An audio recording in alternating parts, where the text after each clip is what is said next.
ঝিরিঝিরি বৃষ্টি পড়ছে। নদীর পাড়ের কাঁচা রাস্তা কাদায় মাখামাখি। দূরে নদীর পানি ধোঁয়াটে কুয়াশার মতো।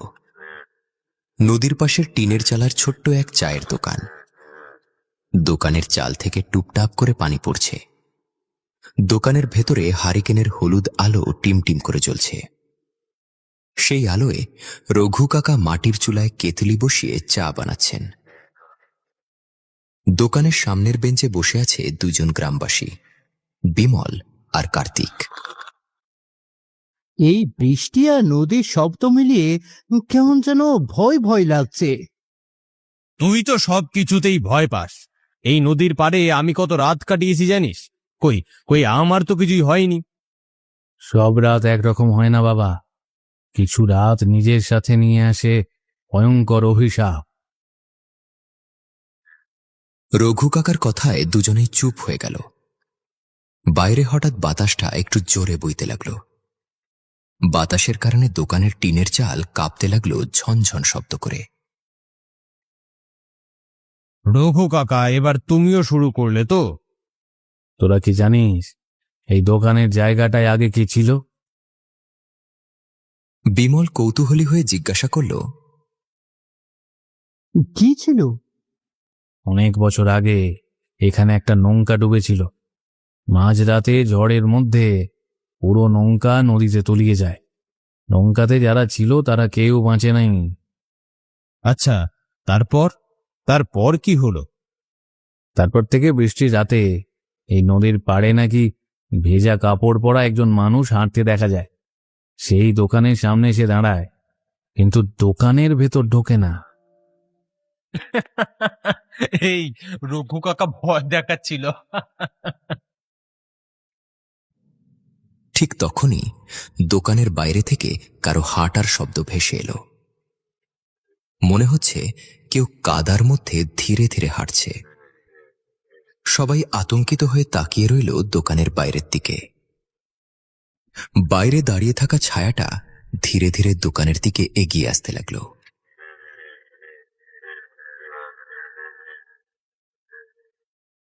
ধীরে ধীরে দোকানের সামনে এসে থামল একজন মধ্যবয়সী লোক। লোকটার বয়স হবে ৪৫-৫০। বৃষ্টিতে ভেজা শরীর, কাঁধে একখানা কাপড়ের পুটলি, মুখ ভর্তি খোঁচা খোঁচা দাড়ি। লোকটা দোকানের ভেতরে ঢুকে শান্ত গলায় বলল, এক কাপ গরম চা হবে নাকি কাকা? রঘু কাকা যেন একটু স্বস্তির নিঃশ্বাস ফেললেন। মুখের ভীতি কাটিয়ে হাসি মুখে লোকটিকে বললেন, হ্যাঁ হ্যাঁ, আসেন আসেন, বসা। লোকটা বেঞ্চের এক কোণায় বসে পড়ল। আমি তো ভাবছিলাম অন্য কিছু। চুপ, লোকটি শুনে ফেলবে। এই বৃষ্টির রাতে কোথা থেকে আসছেন দাদা? হাটে কাপড় বিক্রি করে ফিরতেছিলাম, কিন্তু নদীর পাড়ে বৃষ্টি বাড়ায় এখানে আশ্রয় নিয়েছি। লোকটির কণ্ঠটা অদ্ভুত শান্ত, কিন্তু তার চোখ দুটো কেমন যেন ক্লান্ত। কিছুক্ষণ সবাই চুপচাপ দোকানের বাইরে নদীর দিকে তাকিয়ে রইল। তারপর লোকটা নিজেই বলল, আপনাদের গল্প শুনতেছিলাম, ভূত টুতের কথা বলছিলেন বুঝি? এই রঘু কাকা ভয় দেখাচ্ছিল। লোকটা ধীরে চায়ে চুমুক দিল। তারপর নিচু গলায় বলল, ভয়ের জিনিস রে শুনে হাসতে নেই। কিছু ঘটনা সত্যি মানুষের জীবনের বদলে দিতে পারে। দোকানের ভেতরটা আবার চুপ হয়ে গেল। আপনার জীবনে এমন কিছু ঘটেছে নাকি? লোকটা কিছুক্ষণ নদীর অন্ধকারের দিকে তাকিয়ে রইল। তারপর একটা দীর্ঘশ্বাস ফেলে বলল, প্রায় 10 বছর আগে। সেই রাতটার কথা এখনো ভুলতে পারি নাই। সেই দিন মাল নিয়ে গেছিলাম অনেক দূরের একটা গ্রামে। বিক্রি বটা শেষ হতেই সেদিন অনেক রাত হয়ে যায়। বাইরে তখন ঝিরি ঝিরি বৃষ্টি পড়তাছিল দোকানের টিনের চালের ওপর। বৃষ্টির শব্দটা যেন গল্পের সঙ্গে মিশে যাচ্ছিল। গ্রামটা আমি তেমন ভালোভাবে চিনতাম না, ভাবলাম শর্টকাট রাস্তা দিয়ে ফিরি, কিন্তু হারিকেনের টিমটিমে আলোয় লোকটার মুখ মলিন হয়ে উঠল। দোকানের সবাই মনোযোগ দিয়ে লোকটির কথা শুনতে লাগল। ঝিরিঝিরি বৃষ্টির মধ্যে অন্ধকার রাস্তা ধরে হেঁটে যাচ্ছে হরিলাল। কাঁধে একখানা কাপড়ের পুটলি আর হাতে সামান্য আলোর একটা টর্চ, যার আলো ধীরে ধীরে কমে আসছিল। হরিলালের চোখে মুখে তখন হতাশার ছাপ স্পষ্ট। হে ভগবান, এ কেমন মুসিবতে ফেললে আমায়! যতই রাত বাড়তাছে ধীরে ধীরে রাস্তা যেন ততই অচেনা লাগতাছে। রাস্তাটা ভুল করলাম না তো? চারিদিক জনমানব শূন্য, কাদামাখা রাস্তা আর তার পাশেই বড় বড় ঝোপঝাড়, সঙ্গে বৃষ্টি, সব মিলিয়ে ভয়ঙ্কর পরিবেশ। ধীরে ধীরে হরিলালের হাতের টর্চটিও হাল ছেড়ে দিয়ে নিভে গেল। চারিদিকে অন্ধকার আর নীরবতা হরিলালের অন্তরকে গ্রাস করছিল।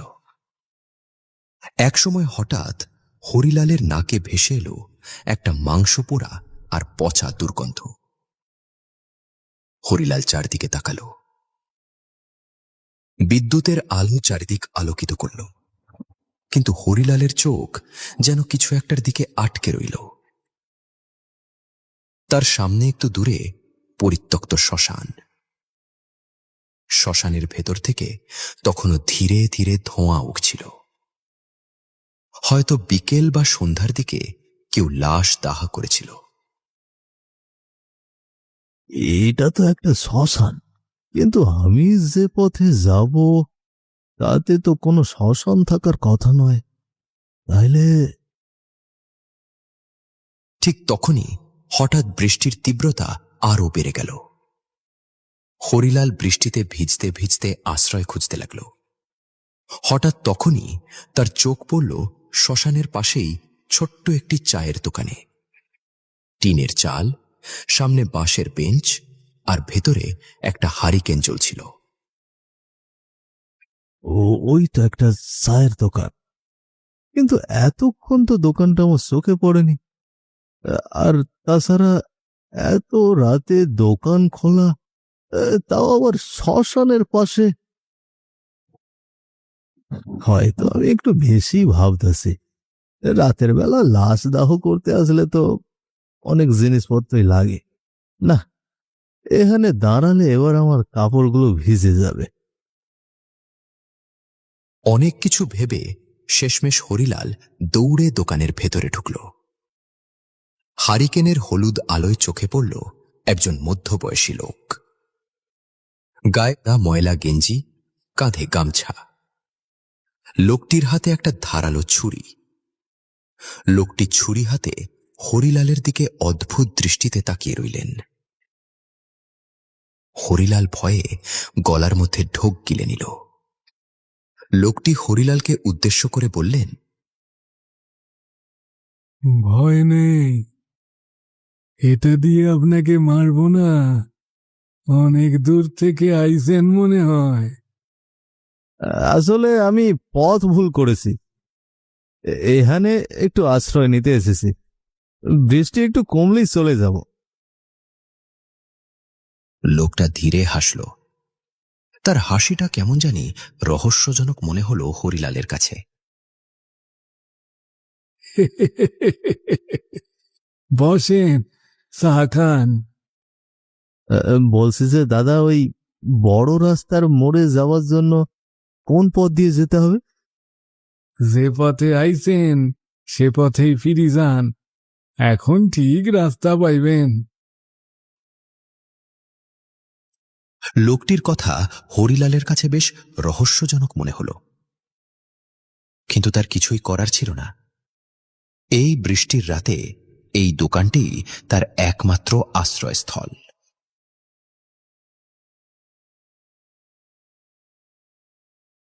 কিছুটা সময় পার হলে বৃষ্টি খানিকটা কমে এলো। হরিলাল যেন হাঁপ ছেড়ে বাঁচল। সে দ্রুত বাড়ি ফেরার প্রস্তুতি নিল। আমি আসি গো দাদা, আমার আশ্রয় দেওয়ার জন্য ধন্যবাদ। দাঁড়ান, আমার একটা কথা মনে রাখবেন। রাস্তার বাঁদিক দিয়ে যাইবেন, আর পিছনেই কোনো শব্দ শুনলে ভুলেও ফিরে তাকাইবেন না, সাবধানে যাইবেন। এমনটা কেন বলতেছেন? বেশি বোঝার চেষ্টা করবেন না, যা বলেছি তা মনে রাখবেন। কথাটি বলার সময় লোকটার চোখ দুটো কেমন যেন অদ্ভুত লাগছিল, যেন সে কোনো বিষয়ে অনেক ভয় পেয়েছে। হরিলাল আর কিছু বলল না। বুকের ভেতর হাজারো ভয় নিয়ে হাঁকছিল সে।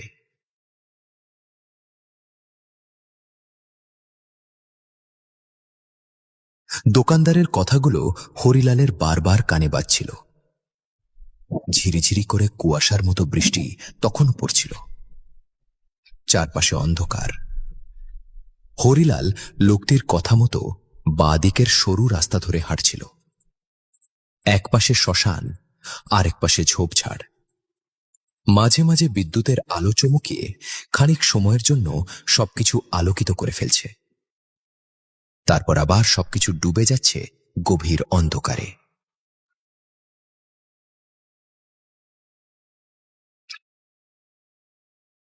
পিছনে কারো হাঁটার শব্দ। মনে হচ্ছিল কেউ কাদার মধ্যে খালি পায়ে হাঁটছে। হরিলালের চোখে মুখে ভয় ফুটে উঠল। সে তার চলার গতি বাড়িয়ে দিল, কিন্তু তাতেও কোনো লাভ হল না। পিছনের শব্দটাও আরো দ্রুত হয়ে গেল।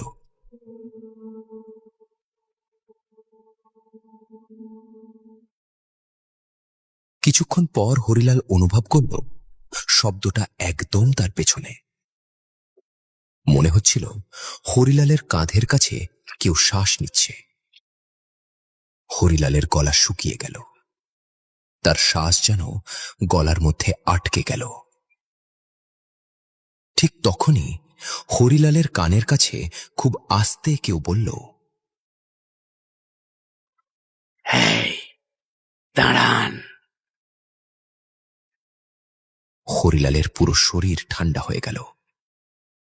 সেই আওয়াজটি মানুষের মতো, কিন্তু কেমন যেন ভাঙা আর কর্কশ।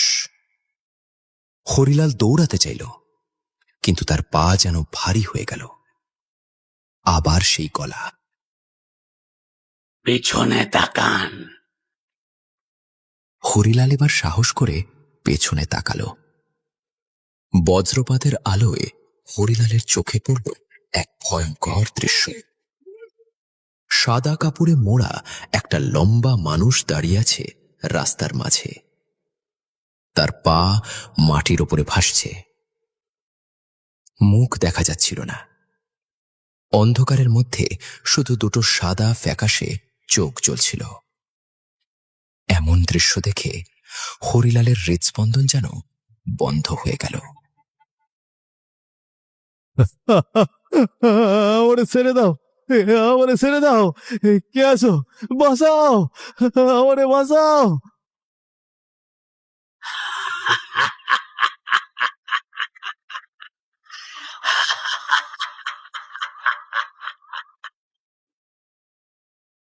হরিলাল কোনো কিছু না ভেবে দৌড়াতে লাগল। সে জীবন বাঁচানোর জন্য প্রাণপণে ছুটছে, কিন্তু তার পেছন পেছন এই ভয়ঙ্কর আত্মাটিও আসছিল। হঠাৎ পিছন থেকে ঠান্ডা একটা হাত হরিলালের কাঁধে এসে পড়ল। হরিলাল চিৎকার করে দুই চোখ বন্ধ করে ফেলল। বাঁচাও, বাঁচাও। তুই দোকানদারের কথা শুনলি না কেন?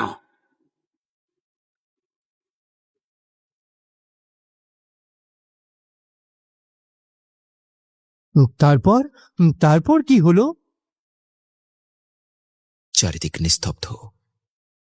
লোকটা ধীরে ধীরে মুখ তুললেন। তার চোখ দুটো অদ্ভুত শান্ত। সে আস্তে করে বলল, তারপর যখন আমার জ্ঞান ফিরল, আমি সকালবেলা শ্মশানের পাশের রাস্তায় পড়েছিলাম।